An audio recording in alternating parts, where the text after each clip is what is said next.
Hoş geldiniz Büyüce Şura üyeleri. Bugün asalarımızı, güzelliğinin yarattığı ön yargıları bir zırh gibi kuşanan, Bobaton'un en cesur ve en yanlış anlaşılan ismi Fleur Delacour'un hayatına yakından bakmak için kaldırıyoruz. Fleur Delacour. Bu ismi duyunca aklınıza ne geliyor? Şöyle bir düşünelim. Filmlerdeki o biraz mesafeli, hatta soğuk görünen, mükemmel Fransız aksanlı büyücü değil mi? Belki de Ron'un aklını başından alan, gümüş rengi saçlarıyla girdiği her ortamda bütün bakışları üzerine toplayan o zarif kadın. Peki, size Fleur'un aslında Harry Potter evreninin en yanlış anlaşılan, en derin ve en cesur karakterlerinden biri olduğunu söylesem ne derdiniz? O parıltılı dış görünüşün ve ilk başta kibirli sanılan tavırların ardında çok daha fazlası var. Güzelliğinin gölgesinde kalmış çelik gibi bir sadakat, en zor anlarda parlayan inanılmaz bir cesaret ve sevdikleri için her şeyi göze alabilen fedakar bir ruh. Gerçek hikaye, bizim gördüğümüzden çok daha fazlası. Bugün, Bobaton şampiyonunun ardındaki o gerçek karakteri, kitapların satır aralarında saklanan ve filmlerin çoğu zaman es geçtiği o zengin kişiliği gün yüzüne çıkaracağız. Fleur Delacour'un Vila kökenlerinden, Hogwarts Savaşı'ndaki kahramanlığına uzanan bu yolculukta, onun sadece güzel bir yüzden ibaret olmadığını, aksine serinin en ilham verici karakterlerinden biri olduğunu göreceğiz. Hazırsanız, sarayın çiçeğinin ardındaki sır perdesini aralamaya başlayalım. Lumos.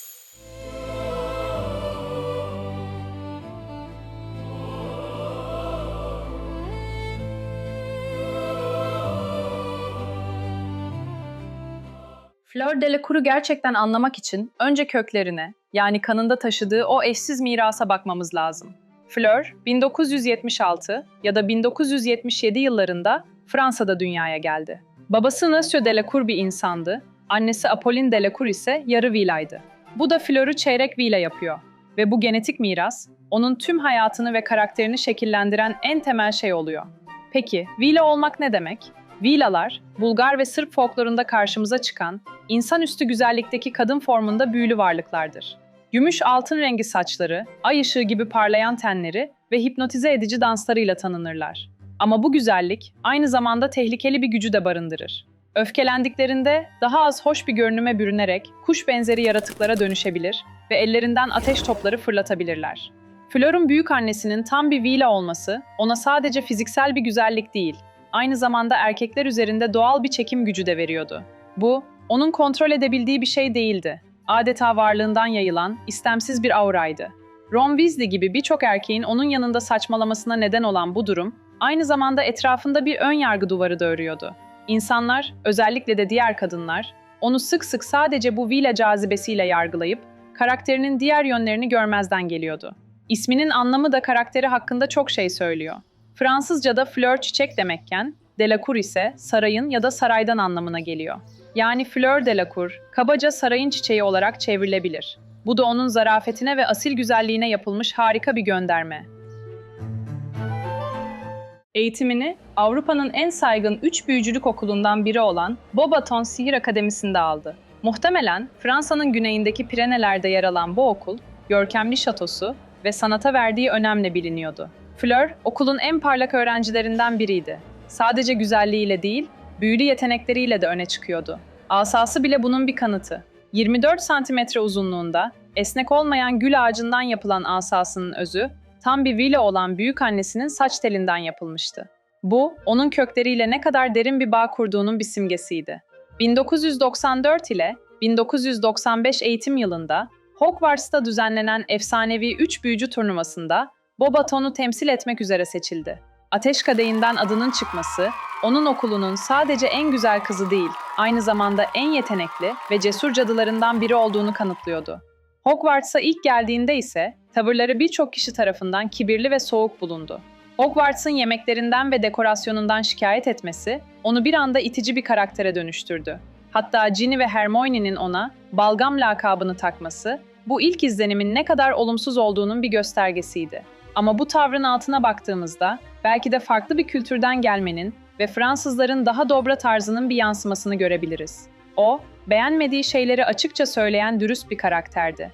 Ama bu dürüstlük, İngilizlerin daha dolaylı iletişim tarzına alışkın olanlar tarafından genellikle küstahlık olarak algılanıyordu. Kısacası, Fleur'un ilk yılları ve eğitimi, onun karmaşık kişiliğinin temelini oluşturdu. Villa mirası ona hem büyük bir hayranlık hem de önyargıların hedefi olma yükünü getirdi. Sarayın çiçeği ismi zarafetini simgelerken aynı zamanda onu yüzeysel bir kalıba sokma riski taşıyordu. Bobaton şampiyonu olarak Hogwarts'a adım attığında o sadece bir yarışmacı değil, aynı zamanda kimliğinin bu çok katmanlı doğasıyla yüzleşmek zorunda olan genç bir kadındı. Turnuva, onun için sadece büyülü görevlerden ibaret olmayacak, aynı zamanda insanların onun güzelliğinin ötesindeki gerçek gücünü ve karakterini görmelerini sağlayacak bir sınav olacaktı. Üç büyücü turnuvası, Fleur'ün karakterinin ilk kez ciddi anlamda sınandığı ve bizim de onun hakkındaki ilk izlenimlerimizi sorgulamaya başladığımız yer oldu. 30 Ekim 1994'te Ateş Kadehi'nden Bobaton şampiyonu olarak adı çıktığında, Fleur zarafetle yerinden kalkıp diğer şampiyonların yanına gitti. Ancak bu sakin duruş, beklenmedik 4. şampiyon olarak Harry Potter'ın adının da kadehten fırlamasıyla bozuldu. Fleur, Harry'nin yarışmak için küçük bir çocuk olduğunu söyleyerek tepkisini açıkça dile getirdi. Bu, ilk bakışta kibirli doğasının bir kanıtı gibi görünebilir. Ama aslında bu tepki, turnuvanın prestijine ve kurallarına duyduğu saygıdan kaynaklanıyordu. Kuralların çiğnenmesi ve kendisinden çok daha genç birinin haksız yere bu onura ortak olması onun adalet duygusunu incitmişti. İlk görev bir ejderhayla yüzleşmekti ve Fleur'ün cesaretini sorgulayanlara en güzel cevabı verdi. Onun payına düşen gal yeşili bir ejderhaydı. Fleur, ejderhayı bir tür uyku büyüsüyle etkisiz hale getirerek altın yumurtayı almayı planladı. Planı neredeyse işe yaramıştı. Ama ejderha tam uykuya dalarken horladığında burnundan çıkan bir alev eteğini tutuşturdu. Hızla kendini söndürüp yumurtayı almayı başarsa da bu küçük kaza onun ne kadar büyük bir baskı altında olduğunu gösterdi. Bu görev, Fleur'ün sadece güzelliğine güvenmediğini, aynı zamanda baskı altında soğukkanlı kalabilen yetenekli bir cadı olduğunu kanıtladı. İkinci görev ise Karagöl'ün derinliklerinde şampiyonların en sevdikleri kişileri kurtarmalarını gerektiriyordu. Bu görev, Fleur'ün karakterindeki en önemli anlardan birini barındırır. Cedric için Cho, Victor için Hermione kaçırılırken, Fleur için kaçırılan kişi küçük kız kardeşi Gabrielle Delacour'du. Bu detay, Fleur'ün hayattaki en büyük önceliğinin ailesi olduğunu açıkça gösteriyordu. Fleur, görevi başarmak için bir kabarcık kafa büyüsü kullandı. Ancak gölün derinliklerindeki Garkanezlerin saldırısına uğrayarak görevini tamamlayamadı. Harry, hem de Fleur'ün bitiremediği görevi üstlenerek Gabrielle'i kurtardı. İşte tam bu noktada kitap ve film arasında büyük bir fark ortaya çıkıyor. Filmde bu olaydan sonra Fleur'ün minnettarlığına pek yer verilmez. Ama kitapta Fleur'ün tavrı 180 derece değişir. Harry ve hatta Ron'a karşı olan o soğuk ve mesafeli duruşu bir anda yok olur. Harry'e defalarca teşekkür eder, onu yanaklarından öper ve "Sen benim kız kardeşimin hayatını kurtardın, bunu asla unutmam." der. Bu an, Fleur'ün buzdan kraliçe maskesinin ardındaki sıcak ve vefalı kalbini ilk kez gördüğümüz andır. Bu olaydan sonra Harry'e karşı büyük bir sempati ve sadakat beslemeye başlar. Üçüncü ve son görev, tehlikelerle dolu bir labirentti. Fleur, labirente en son giren şampiyon oldu. Ancak labirentin içinde aslında Barty Crouch Jr. olan sahte Alastor Moody tarafından pusuya düşürüldü. Kitapta Barty Crouch Jr.'ın kontrolü altındaki Viktor Krum tarafından sersemletme büyüsüyle saf dışı bırakılır. Filmde ise labirentin sarmaşıkları tarafından yakalanıp yerin altına çekilir. Her iki senaryoda da Fleur, dış bir müdahale yüzünden yarış dışı kalır. Turnuva bittiğinde Fleur artık sadece Bobaton'un kibirli şampiyonu değildi. O, cesaretini kanıtlamış, ailesine olan derin sevgisini göstermiş ve büyücü dünyasını bekleyen karanlığın ilk tanıklarından biri olmuştu. Hogwarts'tan ayrılırken Harry'e, belki de İngiltere'de bir iş arayacağını söylemesi, aslında onun hayatında yepyeni bir sayfanın açılacağının ilk sinyaliydi. Üç büyücü turnuvasının travmatik sonu, Fleur'ün hayatında beklenmedik bir kapı açtı. Turnuvadan sonra İngilizcesini ilerletmek için İngiltere'de bir iş arama niyetini hızla hayata geçirdi. 1995 yazında Gringotts Büyücü Bankası'nda yarı zamanlı bir işe başladı. Bu karar onun kaderini tamamen değiştirecekti. Çünkü orada hayatının aşkıyla tanışacaktı. Bill Weasley. İkilinin ilk etkileşimi aslında turnuva sırasında 3. görevden hemen önce olmuştu. Bill, Harry'e destek olmak için Hogwarts'a geldiğinde Fleur'ün dikkatini hemen çekmişti. Harry, Fleur'ün annesinin omzunun üzerinden Bill'i büyük bir ilgiyle süzdüğünü fark etmişti. Görünüşe göre Fleur'ün uzun saça veya dişli küpelere hiç itirazı yoktu.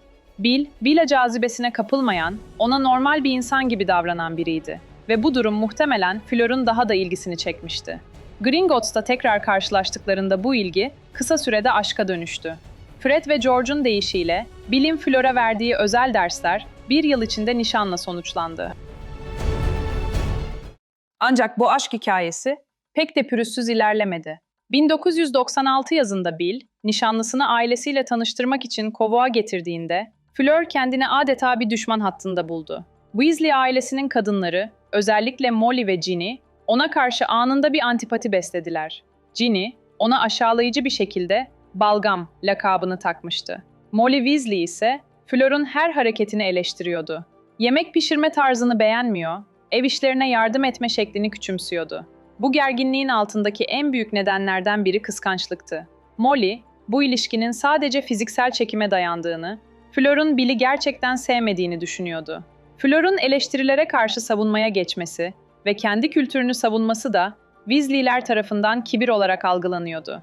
Bu gergin atmosferdeki en büyük patlama ve Fleur'un karakterinin en muhteşem dönüşüm anı, Astronomi Kulesi Savaşı'ndan sonra yaşandı. Bill, o gece kurt adam Fenrir Greyback'in saldırısına uğradı ve yüzü tanınmayacak derecede yaralandı. Greyback o sırada dönüşüm geçirmediği için Bill tam bir kurt adam olmadı ama yaraları kalıcıydı. Molly Weasley, oğlunun yaralı yüzünü görünce yıkıldı. Gözyaşları içinde, Fleur'un artık onunla evlenmek istemeyeceğini düşünerek ağlamaya başladı. O hep çok yakışıklıydı ve şimdi, diye hıçkırırken, Fleur hakkındaki tüm önyargılarını ortaya koyuyordu. İşte o anda, Fleur Delacour gerçek karakterini, tüm Weasley ailesinin ve bizim gözlerimizin önüne serdi. Molly'ye dimdik döndü ve beklenmedik bir ateşte konuştu. "Siz ne düşünüyordunuz? Onun bu yaraları yüzünden ondan vazgeçeceğimi mi? Benim onu sevmediğimi mi sandınız?" Molly'nin şaşkın bakışları altında Bill'in yatağının yanına diz çöktü. "Bu yaralar, kocamın ne kadar cesur bir adam olduğunu gösterir," diye haykırdı. Sonra Molly'ye dönerek o meşhur cümleyi kurdu. "Ben ikimiz için de yeterince güzelim." Bu cümle bir kibir ifadesi değil, sarsılmaz bir aşkın ilanıydı. O anda Fleur, Bill'i sadece yakışıklı olduğu için değil, ruhunun her zerresiyle sevdiğini kanıtladı. Bu an, Molly Weasley'nin Fleur'a karşı olan tüm duvarlarını yıktığı an. Gözyaşları içinde Fleur'a sarıldı ve ondan özür diledi. O günden sonra aralarında gerçek bir anne-kız ilişkisi başladı. Fleur, artık sadece güzel bir nişanlı değil, ailenin bir parçası, zor günde sevdiklerinin yanında kaya gibi duran sadık bir yoldaş olduğunu ispatlamıştı. Sarayın çiçeği, kovuğun toprağında kök salmayı başarmıştı. Fleur'ün Bill'e olan sarsılmaz bağlılığı, onu sadece Weasley ailesinin bir ferdi yapmakla kalmadı, aynı zamanda Voldemort'a karşı verilen mücadelenin en ön saflarına taşıdı. 1 Ağustos 1997'de kovukta kurulan büyülü bir çadırda Bill ve Fleur'ün düğünü yapıldı. O karanlık günlerde bu düğün adeta bir umut ışığıydı. Ama bu mutluluk, Sihir Bakanlığı'nın düştüğü haberiyle vahşice bölündü ve ölüm yiyenler düğünü bastı. Bu olay, Fleur'ün evliliğinin ilk anından itibaren nasıl bir tehlikeyle yüz yüze olduklarının acı bir kanıtıydı. Bu baskından sonra Bill ve Fleur, Cornwall kıyısındaki deniz kabuğu kulübesine taşındılar. Fidelius büyüsüyle korunan bu kulübe, savaşın ortasında bir umut ve direniş merkezine dönüştü. Fleur'ün savaştaki aktif rolünün en net örneklerinden biri 7 Potter operasyonuydu. Harry'i Dursley'lerin evinden kaçırmak için düzenlenen bu tehlikeli planda 6 kişi çok özlü iksir içerek Harry'nin kılığına girdi. Fleur de bu 6 gönüllüden biriydi. Bu, kendini doğrudan Voldemort için bir numaralı hedef haline getirmek demekti. Görev sırasında Mandangus Fletcher'ın panikleyip kaçmasına rağmen Fleur'ün bu göreve tereddütsüz katılması onun ne kadar cesur ve sadık olduğunu gösteriyordu. Ama Fleur'ün kahramanlığının zirveye ulaştığı yer şüphesiz Deniz Kabuğu Kulübesi'ydi. Malfoy malikanesinden son anda kaçan Harry, Ron, Hermione, Luna, Dean, Bay Ollivander ve Goblin Griphook, Dobby'nin son çabasıyla kendilerini kulübenin önünde buldular. Fleur, bu yaralı ve bitkin grubu bir an bile tereddüt etmeden içeri aldı. Bu, evlerinde Voldemort'un en çok aradığı kişiyi ve dostlarını barındırmak, yani üzerlerine bir ölüm fermanı çekmek demekti. Fleur bu süreçte inanılmaz bir şefkat ve organizasyon becerisi sergiledi. O, sadece bir ev sahibesi değil, adeta bir şifacı ve moral kaynağıydı. Bellatrix Lestrange'ın işkencesinden yeni kurtulmuş Hermione'nin ve zayıf düşmüş Bay Ollivander'ın yaralarını sabırla tedavi etti. Herkesin karnını doyurdu, onlara temiz giysiler verdi ve huysuz Goblin Griphook'un kaprislerine bile sabırla katlandı. Dobby'nin ölümü ve kulübenin bahçesine gömülmesi gibi acı anlarda bile misafirlerine destek olmaya devam etti. Sonunda Hogwarts Savaşı çağrısı geldiğinde Fleur ve Bill tereddüt etmeden Hogwarts'a koştular. Savaş sırasında cesurca çarpıştı ve zafer kazanıldığında bu zaferin mimarlarından biri olarak orada duruyordu. Fleur Delacour, 7 Potter operasyonundaki cesareti, Deniz Kabuğu Kulübesi'ndeki fedakarlığı ve savaş alanındaki kararlılığıyla bu zaferin kazanılmasında kilit rol oynayan gizli kahramanlardan biri oldu. Hogwarts Savaşı'nın kazanılmasıyla birlikte Fleur, savaşın getirdiği yıkımın ardından hak ettiği huzura kavuştu. Savaş sırasındaki kahramanlıkları unutulmadı. Hem İngiliz hem de Fransız Sihir Bakanlıkları tarafından cesaret madalyalarıyla onurlandırıldı. Bu madalyalar onun sadece güzel bir yüz değil, aynı zamanda iki ulusun özgürlüğü için savaşmış, cesur bir kahraman olduğunun resmi bir kanıtıydı. Savaştan sonra Bill ile birlikte Deniz Kabuğu Kulübesi'nde yaşamaya devam ettiler. Bir zamanlar direnişin sığınağı olan bu kulübe artık onların huzurlu yuvasıydı. Burada aşklarının en güzel meyvelerini dünyaya getirdiler. Victoire, Dominic ve Louis Weasley adında 3 çocukları oldu. Bu isim seçimleri bile hikayelerini anlatıyordu. En büyük kızları Victoire, Hogwarts Savaşı'nın kazanıldığı tarihin yıl dönümü olan 2 Mayıs'ta doğdu. İsmi Fransızca'da zafer anlamına geliyordu. Ve bu hem savaşın zaferine hem de aşklarının tüm zorluklara karşı kazandığı zafere bir göndermeydi. Epilog bölümünde Victoire'un Teddy Lupin ile öpüşürken görülmesi, yeni neslin barış dolu bir dünyada büyüdüğünü gösteren umut dolu bir detaydı. Bu durum, bir Weasley ve dolayısıyla 8'de bir Vila ile bir Lupin'in bir araya gelmesinin, büyücü dünyasının eski önyargılarından ne kadar uzaklaştığının da güçlü bir sembolüydü. İkinci çocukları Dominic'in ismi de ailenin çift kültürlü yapısını yansıtırken, tek oğulları Louis Weasley ilginç bir figürdü. O, bilinen tarihteki ilk erkek Vila soyundan gelen kişiydi. Bu, genetik mirasın ve büyü dünyasının hala keşfedilmemiş sırlarla dolu olduğunun bir göstergesiydi. Fleur'un Weasley'lerle olan bağı, savaş sonrasında daha da güçlendi. Bir zamanlar ona balgam diyen Ginny ve onu küçümseyen Molly, artık onu ailenin ayrılmaz bir parçası olarak görüyorlardı. Fleur, o korkunç gecede Bill'in başında sergilediği sarsılmaz duruşla onların sadece saygısını değil, sevgisini de kazanmıştı. O artık kovuktaki yabancı çiçek değil, o bahçenin en dayanıklı ve en güzel çiçeklerinden biriydi. Fleur Delacour'un mirası sadece kazandığı madalyalar veya kurduğu aile değildir. Onun asıl mirası, karakterinin geçirdiği inanılmaz dönüşümdür. O, bize önyargıların ne kadar yanıltıcı olabileceğini gösterdi. Başlangıçta herkesin kibirli ve yüzeysel bulduğu o genç kadın, aslında içinde ne kadar büyük bir sevgi, sadakat ve cesaret barındırdığını kanıtladı. Fleur'un hikayesi, dış görünüşün ötesine bakmamız ve gerçek güzelliğin fedakarlıkta, sadakatte ve cesarette yattığını hatırlamamız için bir ilham kaynağıdır.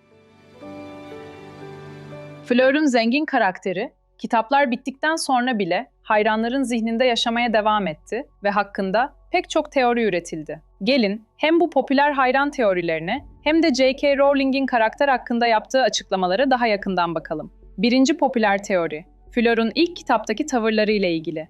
Kibir mi? Kültürel fark mı? Pek çok hayran, Fleur'un Hogwarts'taki ilk günlerinde sergilediği soğuk ve eleştirel tavrın aslında kibirden değil, kültürel farklılıklardan kaynaklandığını düşünüyor. Bu teoriye göre, İngilizlerin daha dolaylı ve imalı iletişim tarzına karşın, Fleur'un Fransız kültüründen gelen dobra ve dürüst yapısı, Hogwarts'takiler tarafından küstahlık olarak yanlış yorumlandı. Yani o, yemekleri veya dekorasyonu eleştirirken, aslında sadece düşüncelerini filtresiz bir şekilde ifade ediyordu. İkinci büyük teori, Weasley ailesiyle olan gerilimi merkeze alıyor. Kitapları Harry'nin gözünden okuduğumuz için, kovuğa vardığımızda Fleur'u, Molly ve Ginny'yi sinirlendirirken görüyoruz. Ancak Reddit'teki teoriler, olayın başlangıcını kaçırdığımızı öne sürüyor. Ginny'nin ona çok önceden balgam lakabını takması ve Molly'nin nişanı en başından beri onaylamaması, asıl düşmanlığı başlatanın Weasley kadınları olabileceğini gösteriyor. Bu bakış açısına göre, Fleur'un kendini öven veya eleştirel görünen davranışları, kendisine karşı kurulan bu ön yargı duvarına karşı bir savunma mekanizmasıydı. Bir diğer önemli tartışma konusu da, Fleur'un 3 büyücü turnuvasındaki performansı. Bazıları onun zayıf bir şampiyon olduğunu iddia etse de, sadık hayranlar buna şiddetle karşı çıkıyor. Teoriye göre, Ateş Kadehi'nin onu Beauxbaton'un en yetenekli ve cesur şampiyonu olarak seçmesi, onun gücünün kanıtıydı. İkinci ve üçüncü görevlerde yarış dışı kalması, beceriksizliğinden değil, tamamen dış etkenlerden kaynaklanıyordu. Karagöl'de Garkanezlerin saldırısı ve labirentte Barty Crouch Jr.'ın tuzağı. Dolayısıyla bu teori, Fleur'un aslında çok güçlü bir cadı olduğunu, ancak senaryonun Harry'nin ilerlemesi için onun başarısız olmasına yol açtığını savunuyor. J.K. Rowling ve Pottermore, şimdiki adıyla Wizarding World'de ise Fleur'un bir kahraman olduğunu defalarca vurguladı. Pottermore'da yayınlanan Gizli Kahramanlar serisindeki bir makale, onun ilk baştaki soğuk diva imajının ne kadar yanlış anlaşıldığını ve aslında ne kadar sadık ve cesur olduğunu anlatıyor. Rowling, savaştan sonra Fleur'un hem İngiliz hem de Fransız Sihir Bakanlıkları tarafından cesaret madalyaları ile onurlandırıldığını açıklayarak onun kahramanlığını resmen tescilledi. Ayrıca yazar, bir belgeselde Weasley aile ağacını çizerken çocukları Victoire, Dominic ve Louis'nin isimlerini de dünyaya duyurdu. Bu ek bilgiler, Fleur'un hikayesini zenginleştirerek onun sadece bir yan karakter değil, büyücü dünyasının saygın bir üyesi ve bir savaş kahramanı olduğunu kanıtlıyor. Videonun başında sormuştuk. Fleur Delacour denince aklınıza ne geliyor? Umarım bu analizden sonra bu soruya vereceğiniz cevap artık sadece kibirli bir şampiyon veya güzel bir villa ile sınırlı kalmaz. Gördüğümüz gibi Fleur'un hikayesi, ilk izlenimlerin ne kadar yanıltıcı olabileceğinin en güçlü örneklerinden biri. Onun yolculuğu, yüzeysel bir başlangıçtan sarsılmaz bir kahramanlığa uzanan bir dönüşüm hikayesi. Beauxbatons'un parlak ama mesafeli şampiyonu, 3 büyücü turnuvasının acımasız sınavlarından geçerek olgunlaştı. Karagöl'ün soğuk sularında kardeşine olan sevgisinin derinliğini, ejderha ateşinin karşısında ise cesaretinin sınırlarını gördük. Ama onun gerçek karakteri, savaşın gölgesinde, aşkın ve sadakatin ateşiyle dövüldü. Weasley ailesinin ona karşı ördüğü ön yargı duvarlarını, sevdiği adama olan koşulsuz bağlılığıyla yıktı. Bill'in yüzündeki yaralar, onun kalbindeki sevginin ne kadar derin ve lekesiz olduğunu ortaya çıkaran bir ayna oldu. Deniz kabuğu kulübesini bir yuvadan bir direniş kalesine çevirdiğinde, onun sadece Bill Weasley'in eşi değil, Zümrüdü Anka yoldaşlığının en güvenilir müttefiklerinden biri olduğunu kanıtladı. Fleur Delacour, bize gerçek güzelliğin kusursuz bir yüzde değil, zor zamanlarda sevdiklerinin yanında durabilme gücünde, tehlike anında gösterilen tereddütsüz cesarette ve en önemlisi, fedakar bir kalpte yattığını hatırlatıyor. Sarayın çiçeği, güzelliğinin gölgesinden çıkarak kendi cesaretinin ve sadakatinin ışığıyla parlamayı başardı. Ve bu parlaklık, hikaye bittikten çok sonra bile aklımızda kalmaya devam edecek. Fleur Delacour'un bu inanılmaz yolculuğu hakkında siz ne düşünüyorsunuz? Onun karakterinin sizi en çok etkileyen yönü ne oldu? Kitaplarda olup da filmlerde göremediğimiz için üzüldüğünüz bir Fleur anısı var mı? Belki de sizin favori anınız, Bill'in yaraları karşısındaki o sarsılmaz duruşuydu. Yorumlarınızı merakla bekliyorum. Lütfen düşüncelerinizi aşağıda bizimle paylaşın. Harry Potter evrenindeki diğer gizli kahramanları da keşfetmek isterseniz, kanala abone olmayı ve bildirim zilini açmayı unutmayın. Bir sonraki maceramızda görüşmek üzere. Nox.